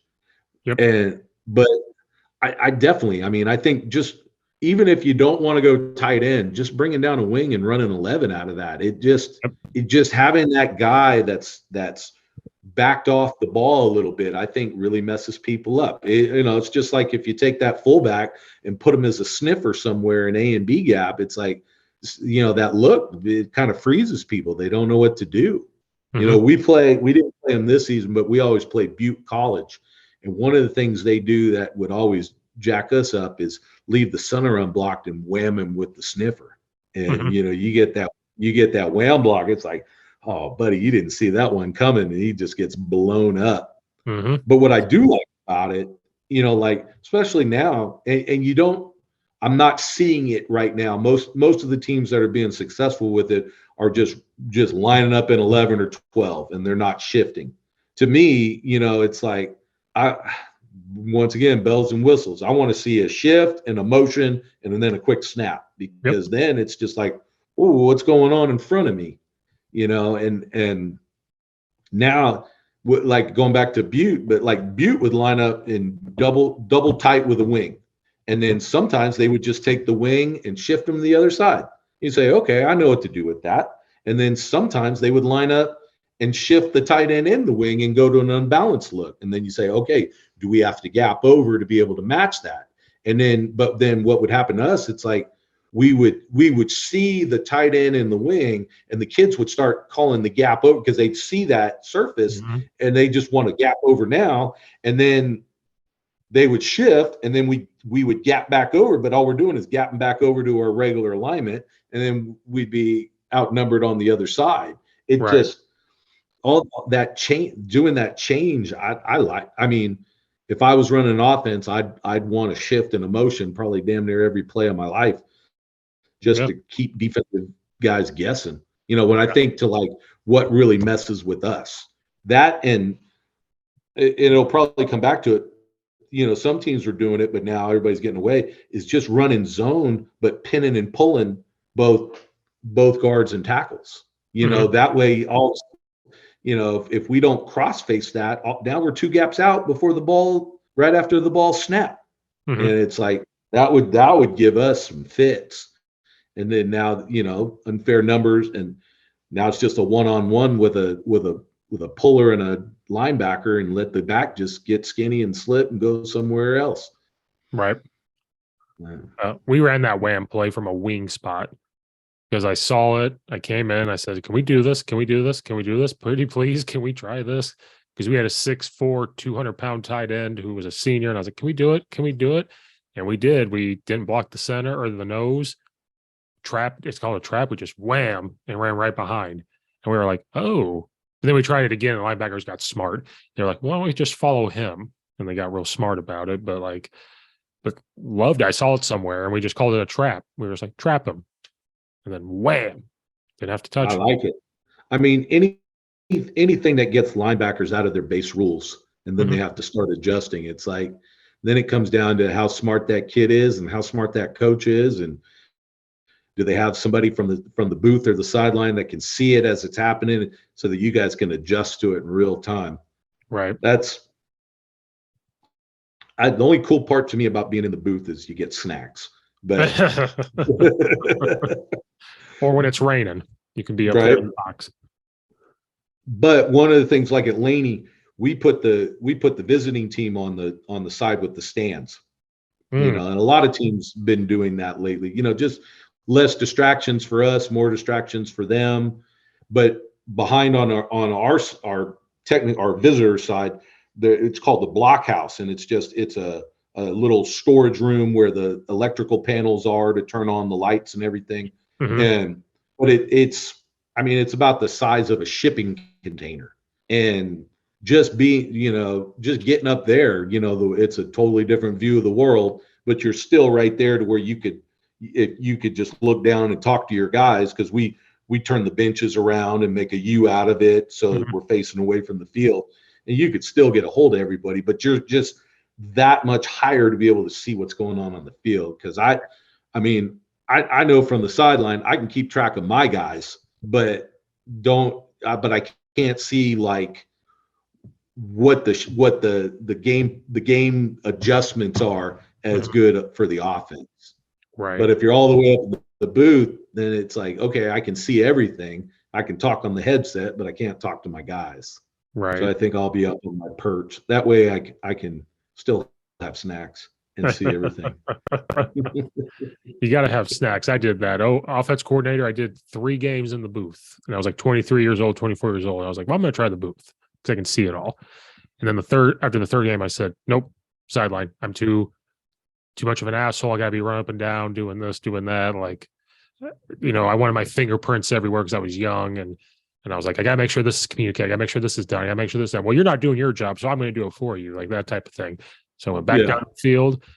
I don't think I've ever gone back to the box since for anything. I'm like, field. I'm not going back. I got to be down there.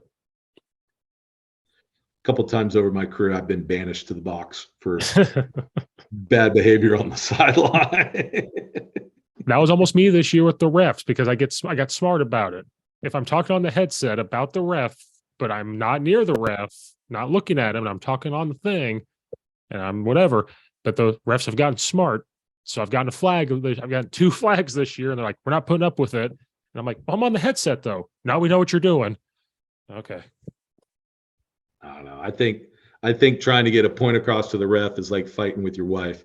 You gotta make your points gently in a roundabout way.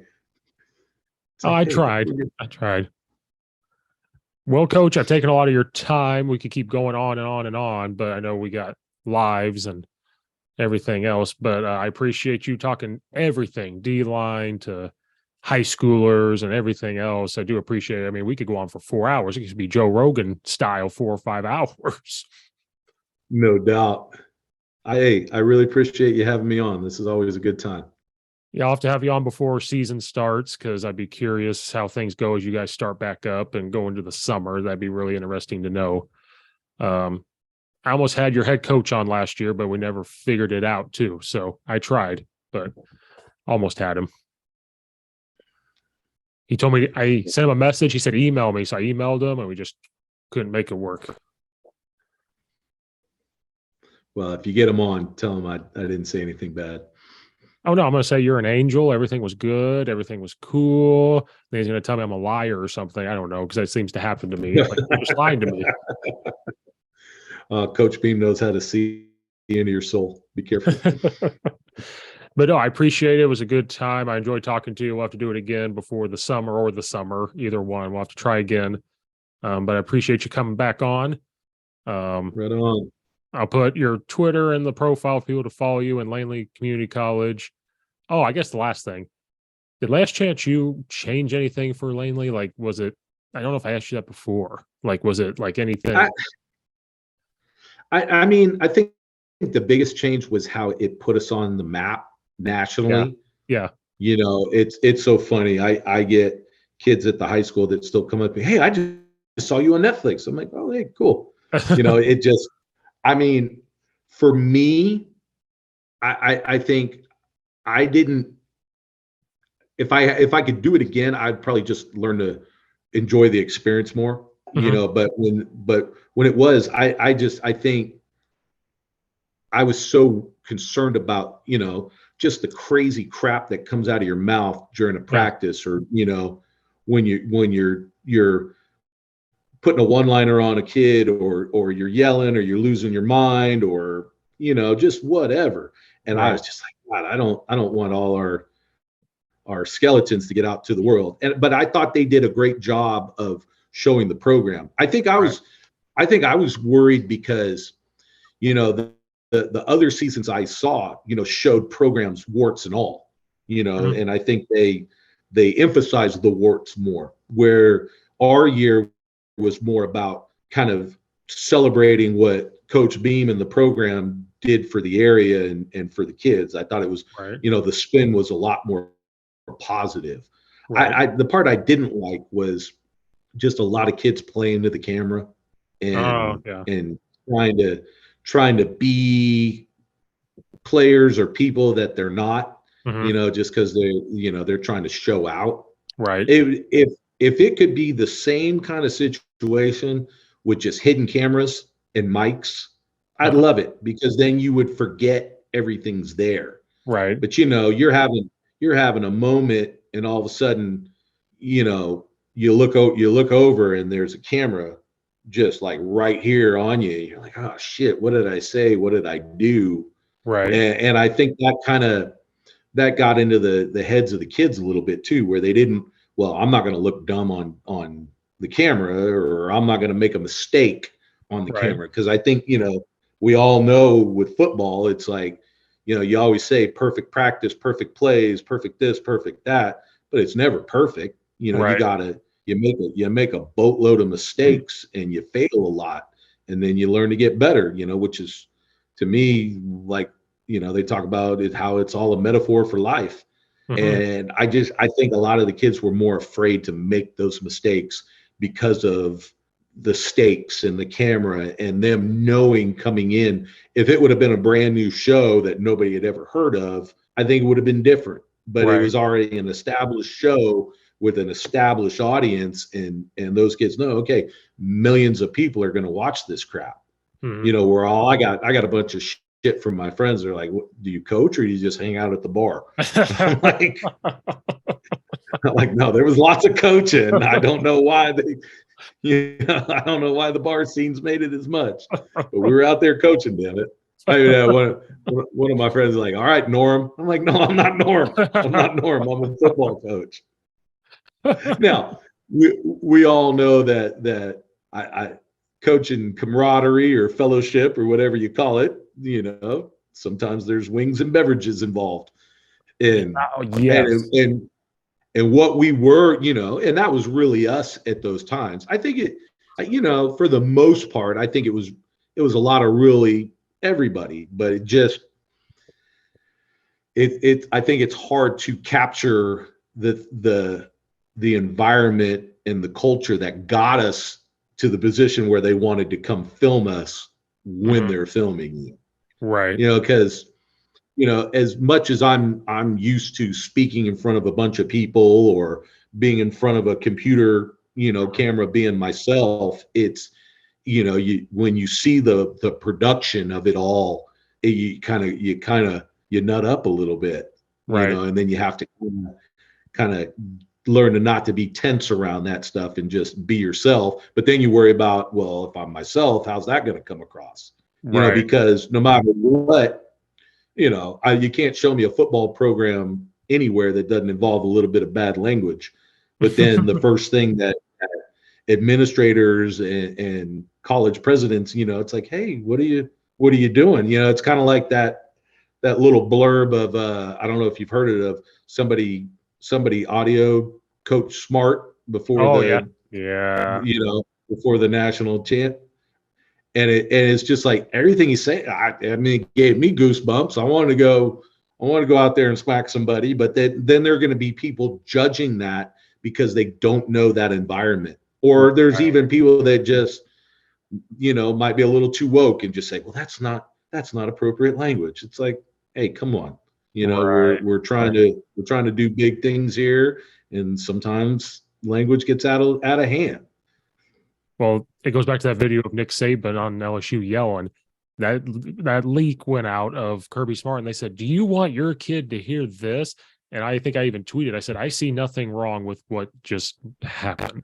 Nothing." No, hard coaching is one thing, but but I also wouldn't want to say myself or have players hear, you're worthless or you suck or stuff like that. It's like, that takes on. But I think some people who don't know, no matter what they hear, that's what they think. Hard coaching is hard coaching.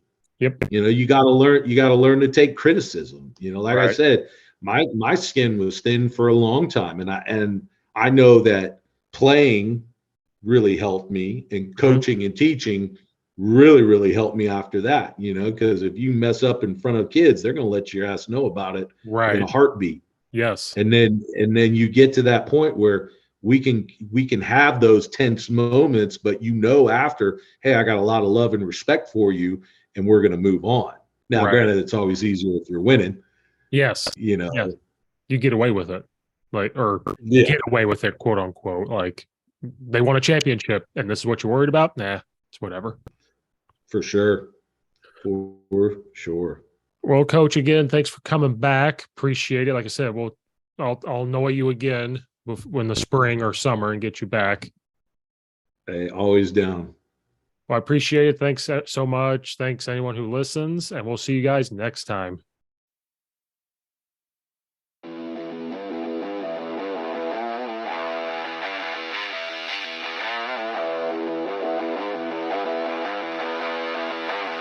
Mm-hmm.